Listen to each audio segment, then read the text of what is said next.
Hello students, today we are going to start chapter 4th from the Diary of Annie Frank written by Annie Frank. This lesson is an excerpt from Diary of a Young Girl or the Diary of Annie Frank. It is an autobiography that was first published in 1947. In this, Annie expresses his thoughts in a diary which was gifted to her on her 13th birthday. She names the diary Kitty, which she considers as her only true friend. She mentions about her childhood, her family, and a lot other things that she told no one else. Musings means ideas, and off my chest means to remove the burden.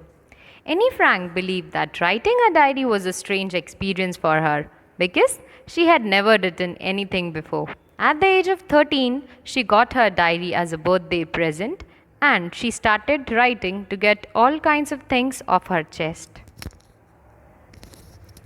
Brooding means thinking over. Annie believed that paper has more patience than people, so on one of the days when she was feeling a little depressed and was sitting bored at home, wondering whether to go out or not, she began to write. She had no intention of showing her writing to anyone except a friend. Annie confesses that what prompted her in the first place to write a diary was that she did not have a friend. Annie spoke about the people she knew. She said that there were about 30 people she could call friends, but none was her one true friend. She wasn't close to anyone in whom she would confide. She wanted her diary to be her friend and she gave it the name Kitty. Annie wrote about her family members in her diary. She said that her father was adorable and he married when he was 36 to her mother, Edith Hollander Frank, who was 25. Her sister, Margaret, was born in Frankfurt in Germany in 1926 and Annie was born on 12th June 1929. She lived in Frankfurt till she was 4. Then her family immigrated to Holland in 1933. First the parents went and the two girls lived with her grandmother at 18. Then they joined their parents. Annie went to a Montessori nursery school and stayed there until she was 6. When she was in 6th standard, Mrs. Kupris was her headmistress. At the farewell function, she and her headmistress were in tears.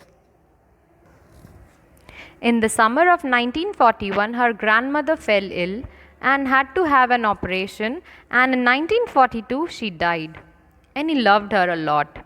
In her diary entry of 20th June 1942, she said that all the 4 of them were doing well, and for her birthday celebrations an extra candle was lit for grandmother with the other candles.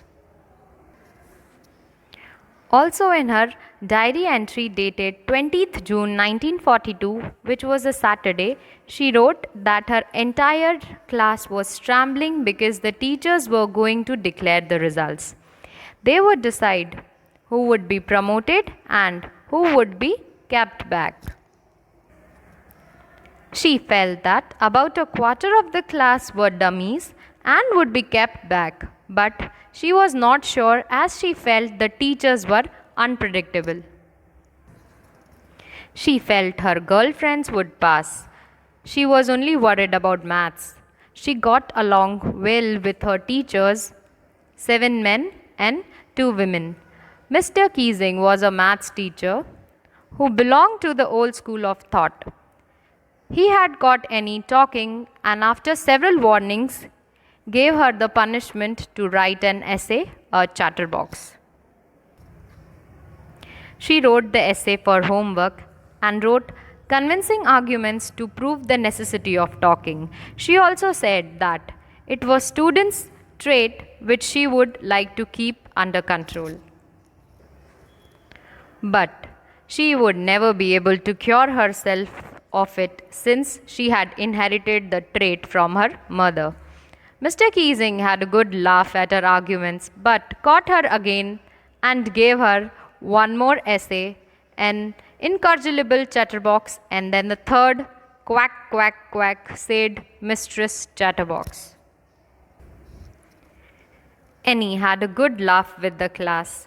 Her friend Sene, who was good at writing poetry, helped her to write the essay in verse. She tried to make sure that this time the joke would be on Mr. Keesing.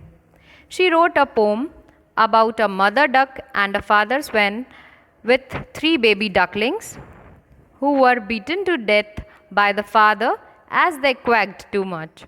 Mr. Keesing took the joke in the right spirit. He read the poem to the class and gave his comments, and from then on, Annie was allowed to talk without any extra homework. So I hope students you would have understood the chapter. Thank you.